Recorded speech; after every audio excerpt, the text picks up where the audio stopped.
Hello guys, welcome back to my channel.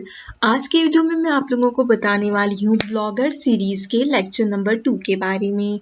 हमारा आज का लेक्चर हमारे ब्लॉग के title, description, Meta description, tags और साथ ही साथ आप किस तरीके से अपने ब्लॉग की एसईओ सेटिंग कर सकते हैं उसके ऊपर बेस करता है। लेक्चर नंबर 1 में मैंने आपको बताया है कि आप किस तरीके से आपका खुद का ब्लॉग क्रिएट कर सकते हैं और उसके लिए किस तरीके से एक अच्छी सी थीम को इंस्टॉल कर सकते हैं। साथ ही साथ मैंने आपको ब्लॉगर और वेबसाइट के बीच में मेन डिफरेंस भी बताया है और हमने जो है एक अदद फ्री ब्लॉगर टेम्पलेट भी इंस्टॉल करना सीखा था। तो आज हम जो है इसी वीडियो सीरीज को कंटिन्यू करेंगे और मैं आपको बताने वाली हूँ कि आज हम जो है अपने ब्लॉग की सेटिंग किस तरीके से करेंगे। लेकिन उससे पहले अगर आपने कल का लेक्चर अटेंड नहीं किया है तो आपको उसका लिंक डिस्क्रिप्शन बॉक्स में और पहले कमेंट में मिल जाएगा।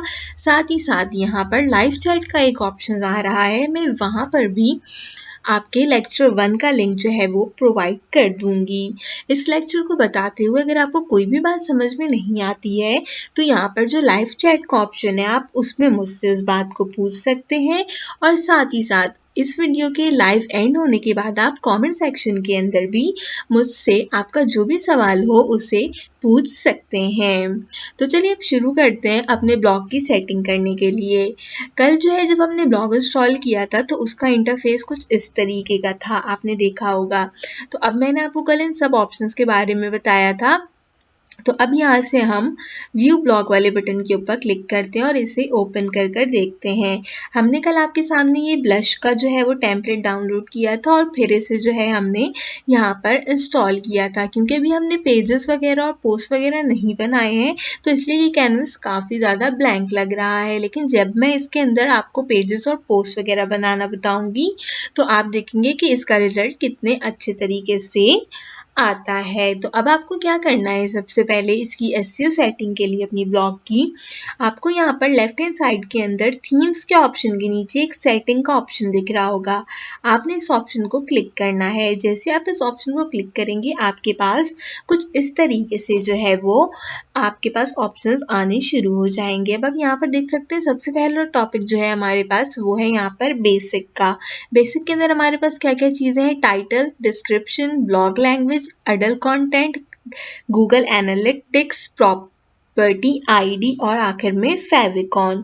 तो चलिए सबसे पहले हम टाइटल से शुरू करते हैं। टाइटल में अभी फिलहाल के लिए मेरे पास यहाँ पर जो हमने ब्लॉग बनाते हुए टाइटल दिया था आर्टिकल बेस 94 वो आ रहा है। तो अब मैं इस टाइटल को यहाँ से बदलने वाली हूँ और बदल कर मैं इसका नाम जो है यहाँ से अपने नाम पर रखने वाली हूँ। तो मैं इसका नाम रखूँगी यहाँ पर, वापस इसको शिफ्ट कर कर कल जैसे मैंने आपको बताया था ब्लॉग क्रिएट करते हुए आर्टिकल बेस बाय महक आलमगीर, तो मैं इसका नाम यहाँ पर ये रख रही हूँ। आपने ब्लॉग बनाते हुए जो भी टाइटल उस वक्त चूज किया था थर्ड स्टेप के अंदर आपको भी वही वाला टाइटल यहाँ पर रखना है। उसके बाद आपको क्या करना है, यहाँ से सेव के ऑप्शन के ऊपर क्लिक कर देना है। आप देख सकते हैं सेटिंग सेव हो गई है और हमारा टाइटल यहाँ से क्या हो गया है, बिल्कुल चेंज हो गया है।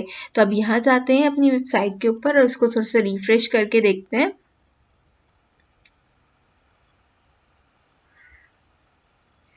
ठीक है, अभी हमने इस थीम को हमने एडिट नहीं किया है तो इसलिए जो है हमारा टाइटल यहाँ पर नहीं आ रहा, लेकिन ये यहाँ पर चेंज हो गया है। अब अगली चीज़ है आपके पास यहाँ पर डिस्क्रिप्शन। डिस्क्रिप्शन आपको यहाँ पर लिखनी है। डिस्क्रिप्शन में आप अराउंड 500 जो है वो वर्ड्स लिख सकते हैं अपने ब्लॉग के बारे में। तो अब मैं आपको यहाँ पर एक डिस्क्रिप्शन लिख कर दिखाती हूँ और फिर मैं आपको बताऊँगी उस डिस्क्रिप्शन के बारे में और उस डिस्क्रिप्शन के अकॉर्डिंगली कीवर्ड्स के बारे में। अच्छा, अब हम यहाँ पर आपको बताती हूँ मैं कि आप अपने ब्लॉग की डिस्क्रिप्शन को किस तरीके से लिख सकते हैं। सबसे पहले आपको मैं यहाँ पर लिख कर दिखाती हूँ और फिर मैं आपको बताऊँगी कि जो है मैंने इसको किस तरीके से लिखा है। ठीक है, तो यहाँ पर मैं अपनी ब्लॉग की जो है वो डिस्क्रिप्शन लिख रही हूँ। Article base is a content writing blog. Here you will find all kind of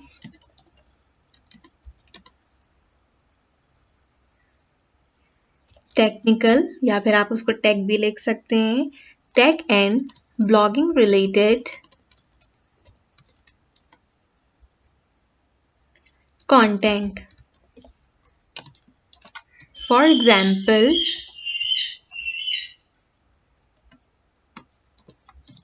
blogging tips and tricks,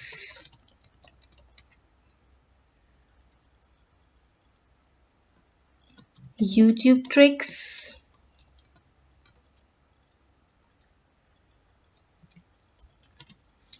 and especially articles on SEO.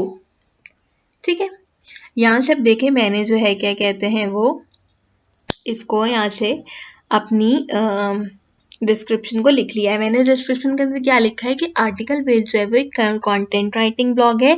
यहाँ पर आपको हर तरह की टेक्निकल और ब्लॉग रिलेटेड कंटेंट मिलेगा.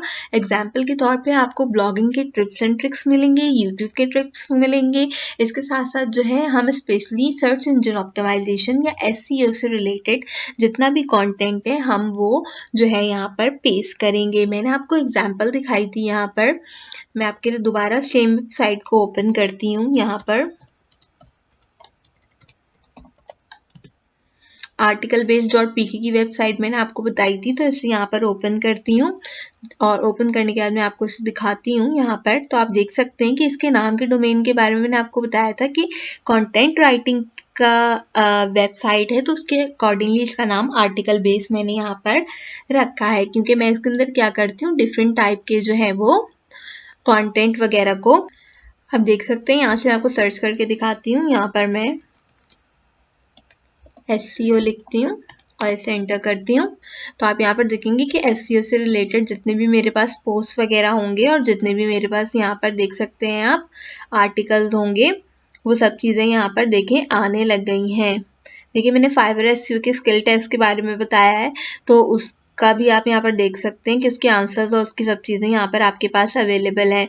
SEO की डिजिटल स्किल की जितनी क्या कहते हैं मैंने कंटेंट लिखा है पूरा का पूरा वो सब आपके पास है. अब यहाँ पर देखें एक पोस्ट है SEO इन उर्दू, मैं इसे आपको ओपन करके दिखाती हूँ, और SEO audit for a website मैं आपको इसे ओपन करके दिखाती हूँ. तो बेसिकली आपको अपनी डिस्क्रिप्शन के अंदर वो चीज़ लिखनी है कि जिसके बारे में आपने ब्लॉग बनाया है. मैंने आपको ब्लॉग बनाते हुए बताया था ना कि आपने इस बात को मद्देनजर रखना है कि आप किस तरीके का ब्लॉग बना रहे हैं. अगर आप सर्च इंजन ऑप्टिमाइजेशन करते हैं तो इसको चेंज कर सर्च इंजन ऑप्टिमाइजेशन के बारे में लिखें. अगर आप ग्राफिक डिज़ाइनिंग करते हैं फर्ज करें, तो फॉर एग्जांपल के अंदर आप ग्राफिक डिज़ाइनिंग के बारे में लिखें कि आप डिफरेंट तरीके के कार्ड्स, पोस्टर्स, बैनर्स ये सब चीज़ें यहाँ पर प्रोवाइड कर सकते हैं. उनको किस तरीके से बनाना है उनके बारे में प्रोवाइड कर सकते हैं, तो वो सब आप यहाँ पे लिख सकते हैं. अच्छा मैं आपको एक बात और बताती चलूँ, ज़रूरी नहीं है कि आप जो है यहाँ पर हर चीज़ पूरी टिपिकल इंग्लिश के अंदर लिखें, क्योंकि मेरे काफ़ी सारे स्टूडेंट्स थे जिन्होंने मुझसे बोला कि हमें इंग्लिश इतनी अच्छी नहीं आती, हम उसे इतना अच्छे तरीके से नहीं लिख सकते, तो हमें क्या करना चाहिए. तो आप जो है क्या करें कि अगर मुझे यही बात लिखनी है तो मैं इसको यहाँ पर रोमन उर्दू के अंदर लिख सकती हूँ कि आर्टिकल बेस जो है आर्टिकल बेस का ब्लॉग मैंने कंटेंट राइटिंग के लिए बनाया है.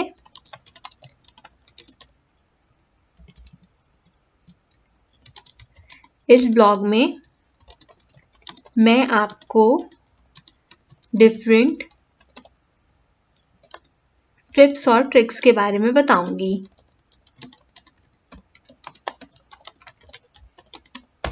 तो आप इस तरीके की भी डिस्क्रिप्शन जो है वो लिख सकते हैं. ज़रूरी नहीं है कि आप जो है क्या कहते हैं पूरी की पूरी इंग्लिश के अंदर ही अपनी डिस्क्रिप्शन को लिखें. आप उसको रोमन उर्दू में भी लिख सकते हैं, और साथ ही साथ आप उसको उर्दू में भी अगर बिल्कुल जो उर्दू लिखी जाती है नस्तलीक वाली अगर उसमें लिखना चाहते हैं तो उसमें भी लिख सकते हैं. इसके लिए आपको कोई प्रॉब्लम नहीं है. ठीक है। तो अब मैं वो 2 आर्टिकल दिखाती हूँ जो मैंने आपको दिखाए थे। आप देखें यहाँ पर एसईओ के आर्टिकल जो हैं वो मैंने यहाँ पर लिखे हुए हैं। देखें इस तरीके से यहाँ पर यूट्यूब की वीडियो को एम्बेडेड किया हुआ है। मैं आपको ब्लॉगर में ये भी एम्बेडेड करना बताऊंगी अगले लेसन के अंदर। इसके साथ साथ देखें कंटेंट है, फिर उसके बीच में पिक्चर्स है। अब जो हमारा लेक्चर 3 आएगा जिसमें मैं आपको कंटेंट लिखना सिखाऊंगी, तो उसमें मैं आपको ये सारी बातें जो है वो बताने वाली हूँ। तो इस तरीके से आपने क्या करना है कि पूरा का पूरा अपना डिस्क्रिप्शन उस अकॉर्डिंगली लिखना है कि आपने किस चीज़ का ब्लॉग ज़हन में मद्देनज़र रखते हुए बनाया है।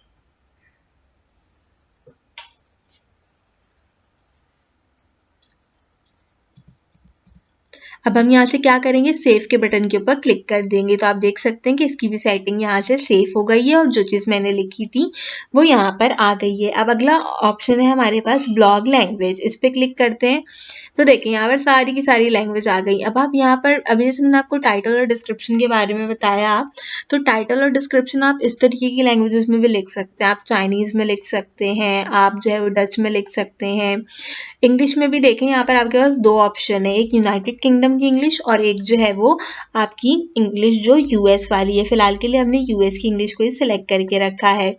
ठीक है, इसके साथ साथ इसको स्क्रॉल डाउन करती हूँ। अगर आप हिंदी में लिखना चाहते हैं तो आप यहाँ से हिंदी भी सिलेक्ट करके हिंदी में भी लिख सकते हैं और अपने ब्लॉग को हिंदी में भी बना सकते हैं। अगर आप इस सब को भी नहीं चाहते तो यहाँ पर नीचे स्क्रॉल करते हैं, देखते हैं यहाँ उर्दू का ऑप्शन है। हाँ ये देखें यहाँ पर उर्दू का ऑप्शन है। आप यहाँ से उर्दू का ऑप्शन भी जो है वो क्लिक कर कर सिलेक्ट कर सकते हैं और आपका ब्लॉग जो है वो क्या होगा कि उर्दू में कन्वर्ट हो जाएगा। तो आपको जो है उसे पूरी तरीके से इंग्लिश में नहीं लिखना होगा, लेकिन मैं फ़िलहाल के लिए इसे यहाँ से इंग्लिश में ही रखती हूँ और हम इसे सेव कर देते हैं।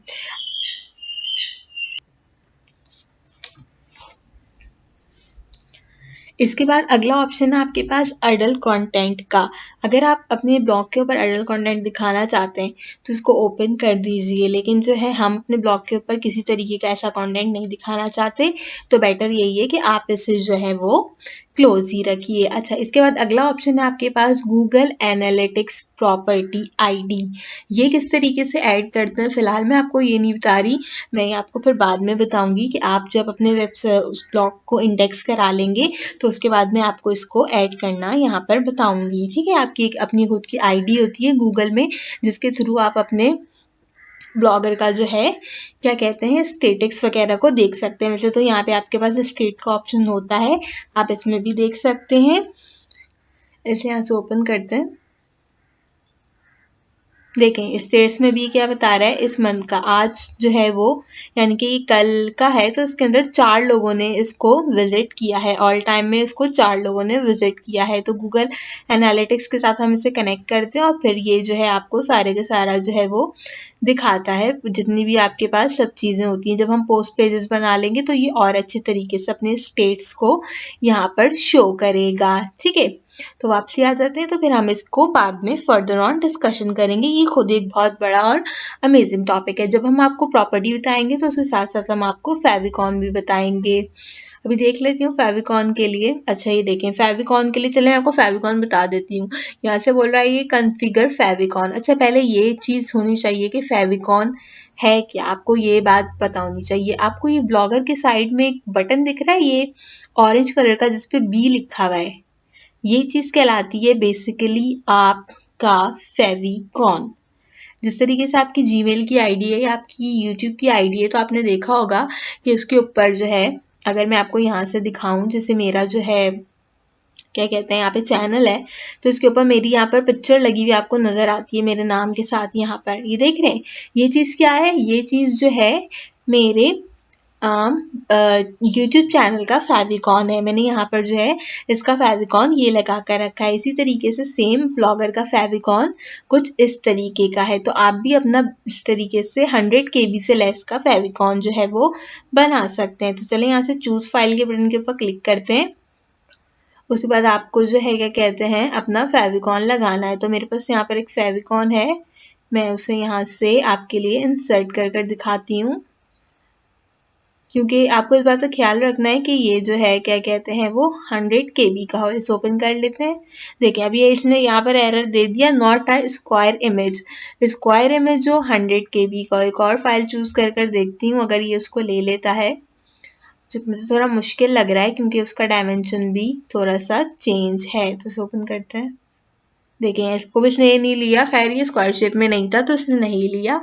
चलें कोई बात नहीं। आपको जो है यहाँ से स्क्वायर शेप में 100 KB का जो है वो अपना फेविकॉन बनाना है और फिर जो है उसे यहाँ पर सेव करना है।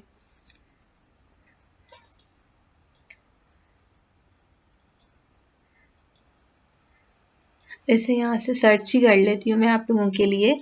यहाँ पे लिख देती हूँ फेविकॉन जनरेटर। चलें फेविकॉन जनरेटर ले लेते हैं यहाँ से और हम इसी से जनरेट कर लेते हैं अपना फेविकॉन।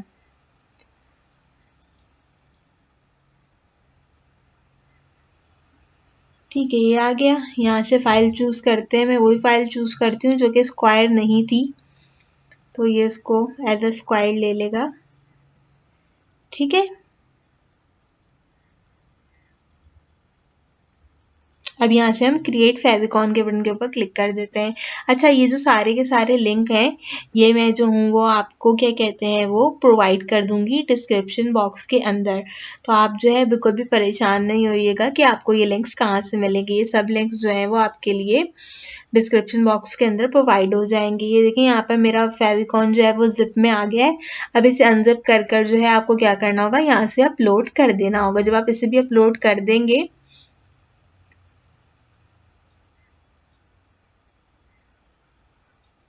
तो जो है आपका ये फेविकॉन का ऑप्शन यहाँ पर चेंज होकर इस तरीके से आ जाएगा। मैं नेक्स्ट जो लेक्चर आपको दूंगी मैं उसमें क्या करूंगी, ये फेविकॉन सेम इसी तरीके से अप्लाई कर दूंगी और फिर मैं आपको दिखाऊंगी कि किस तरीके से जो है वो यहाँ पर फेविकॉन इंसर्ट हो गया है। अच्छा अब आगे देखते हैं नीचे की तरफ और ऑप्शंस। प्राइवेसी में कह रहा है विजिबल टू सर्च इंजन। तो जी हाँ बिल्कुल हम चाहते हैं कि हमारा ब्लॉग सर्च इंजन के अंदर विजिबल हो, लोगों तक पहुंचे और लोग जो है उसको देखें। ठीक है, तो इसको ऑप्शन को हम यहाँ पर ओपन रहने देंगे। पब्लिशिंग की बात करते हैं तो यहाँ पर ब्लॉग एड्रेस कह रहा है। ब्लॉग एड्रेस में हमने यही ब्लॉग का एड्रेस चूज किया था स्टेप नंबर 2 में ब्लॉग क्रिएट करते हुए, आर्टिकल बेस 1994@blogspot.com। तो इसको सेम इसी तरीके से रहने देना है क्योंकि हमने इसी के ऊपर अपना ब्लॉग बनाया है। इसके बाद कह रहे हैं कस्टम डोमेन। अब आप जो है यहाँ से डोमेन बाय भी कर सकते हैं। मैंने आपको बताया था कि ब्लॉग की जो डोमेन होती है वो डॉट ब्लॉग स्पॉट के साथ होती है। ठीक है, यहाँ पर आप देख सकते हो ना डॉट ब्लॉग स्पॉट लिखा हुआ है तो इसके साथ होती है। जबकि जो आप कस्टम डोमेन लेते हो उसमें आपके पास इस तरीके से कोई चीज़ नहीं होती। अगर मैं इसको कस्टम डोमेन लूंगी तो ये कस्टम डोमेन में पता है किस तरीके से हो जाएगा, इस तरह हो जाएगा ये आर्टिकल बेस 1994 ये हो जाएगा मेरा क्या कहते हैं यहाँ पर कस्टम डोमेन। अभी मेरे पास जो डोमेन है उसमें blogspot.com लगा है, लेकिन जब मैं कस्टम डोमेन ले लूंगी बाय कर कर तो क्या होगा कि यहाँ से .com जो है वो मेरा ब्लॉगस्पॉट जो है वो ख़त्म हो जाएगा और मेरा .com जो है वो 1994 के बाद आ जाएगा। मैं आपको जो है क्या कहते हैं लेक्चर नंबर 4 के अंदर इंशाल्लाह जब हमारा लेक्चर नंबर 4 होगा उसमें मैं आपको बताने वाली हूँ ना कि आप किस तरीके से अपने स्लाइडर्स और गैलरी वगैरह ऐड करते हैं। तो उसके अंदर ही मैं आपको जो है वो फ्री डोमेन लेना भी बताऊंगी। ठीक है, कि किस तरीके से हम जो है वो .blogspot को हटाकर इसको जो है वो डोमेन के अंदर चेंज करते हैं। मैं आपको इसका डोमेन चेंज कर कर यहाँ से .ga में कर कर दिखाऊंगी। ठीक है, तो फिलहाल के लिए हमने इसे बाय नहीं किया है तो हम यहाँ से इसे कैंसिल कर देते हैं। इसके बाद जब हम डोमेन ले लेंगे तो ये दोनों ऑप्शन हमारे फॉल बैक सब डोमेन की और रीडायरेक्ट डोमेन की ऑप्शन भी ओपन हो जाएगी। तो इसके बाद हम चलते हैं नीचे HTTPS के ऑप्शन के ऊपर।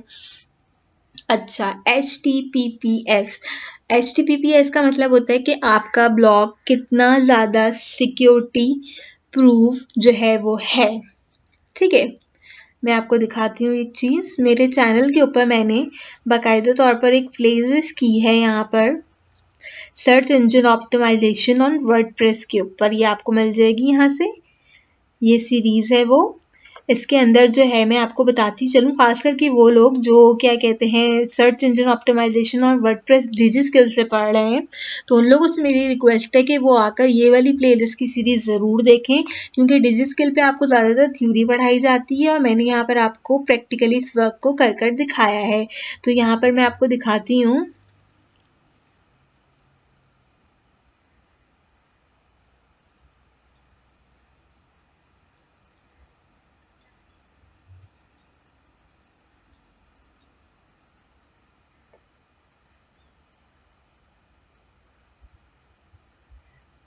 यहाँ पर एक वीडियो है what is robot.txt and how to create robot.txt file. तो ये वाली वीडियो जो है क्या कहते हैं आपको यहाँ से देखनी चाहिए। क्या कहते हैं अपनी जो है किस चीज़ के लिए आपको यहाँ पे देखनी चाहिए ये वीडियो, जो मैंने आपको यहाँ पे ये HTTPS का बताया है। इसकी रीडायरेक्शन के लिए आपको ये वाली वीडियो ज़रूर देखनी चाहिए ताकि आपको अंदाज़ा हो कि robot.txt क्या होते हैं और हम इस पर किस तरीके से HTTPS का इस्तेमाल कर इसे सिक्योर बना सकते हैं। मैं आपको यहाँ पर जो है सिर्फ और सिर्फ ब्लॉगिंग नहीं पढ़ा रही, मैं आपको इसके साथ यहाँ पे freelancing, graphic designing, digital marketing, SEO ये सारे सब्जेक्ट भी कवर कर रही हूँ। ठीक है, अब चलते हैं अपने अगले जो है क्या कहते हैं वो सेटिंग की तरफ। यहाँ से हमारी अगली सेटिंग है परमिशंस की, ब्लॉग एडमिन एंड ऑथर्स। अब देखें एडमिन में फ़िलहाल के लिए मैं ही एडमिन हूँ, तो इसलिए यहाँ पर ये मेरा ही जो है वो अकाउंट ऐड कर रहा है। अगर मैं चाहूँ किसी ऑथर को ऐड करने के लिए तो मैं यहाँ पर उसे भी ऐड कर सकती हूँ, लेकिन फ़िलहाल के लिए हमें किसी ऑथर की यहाँ पे ज़रूरत नहीं है, हम अपना ब्लॉग जो है वो खुद ही चला रहे हैं। प्रिवेंट ऑथर इनवाइट्स, इनवाइट मोर ऑथर, रीडर एक्सेस को आपने हमेशा पब्लिक रहने देना है। अगर आप पब्लिक टू ऑथर करेंगे या कस्टम रीडर कर देंगे तो कुछ लोगों को आपका कंटेंट नज़र आएगा और बाकी सब लोगों को आपका ब्लॉग नज़र नहीं आएगा। तो इसे हमेशा आपने पब्लिक रखना है ताकि सब चीज़ें जो हैं वो जो भी बंदा आपकी वेबसाइट को विजिट करे, आपके ब्लॉग को विजिट करे, उसे ज़रूर नज़र आए। इसके बाद हम वापसी सेव के बटन के ऊपर क्लिक कर देते हैं। नीचे के ऑप्शन आपके पास बंद हैं। इसके बाद आपके पास ऑप्शन है पोस्ट का।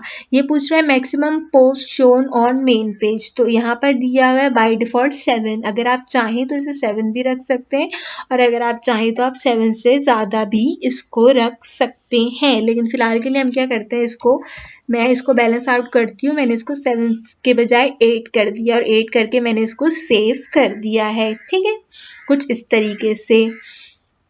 आर्चिव फ्रीक्वेंसी की अगर आप चाहते हैं कितने दिन बाद आपकी पोस्ट डिलीट हो जाए, नहीं, लेकिन हम तो अपनी पोस्ट वगैरह को डिलीट नहीं करना चाहते, तो इस सेटिंग को इसी तरीके से रहने देंगे। जब हम post and pages lecture number 3 में डिस्कस करेंगे तो आपको अच्छा आइडिया होगा इस सब चीज़ के बारे में। Image light box, showcase image and overlay on top of the post. अब ये किस तरीके से होता है, मैंने अभी यहाँ पे आपको एक पोस्ट दिखाई थी। अब देख रहे हैं आप यहाँ पर ये एक पोस्ट है, मैं यहाँ से ये पोस्ट खोलती हूँ, बल्कि मैं आपके लिए क्या पोस्ट खोलती हूँ, यहाँ से मैं आपके लिए ये पोस्ट खोलती हूँ। देखें मैंने यहाँ से ये पोस्ट जो है वो क्लिक कर ओपन की है। इसको मैंने ओपन किया। अब यहाँ पर आपको ये चीज़ नज़र आ रही होगी, ये आपको नज़र आ रही है ना यहाँ पर पिक्चर, जिसके ऊपर यहाँ पर on page search engine optimisation in 2020 लिखा हुआ है।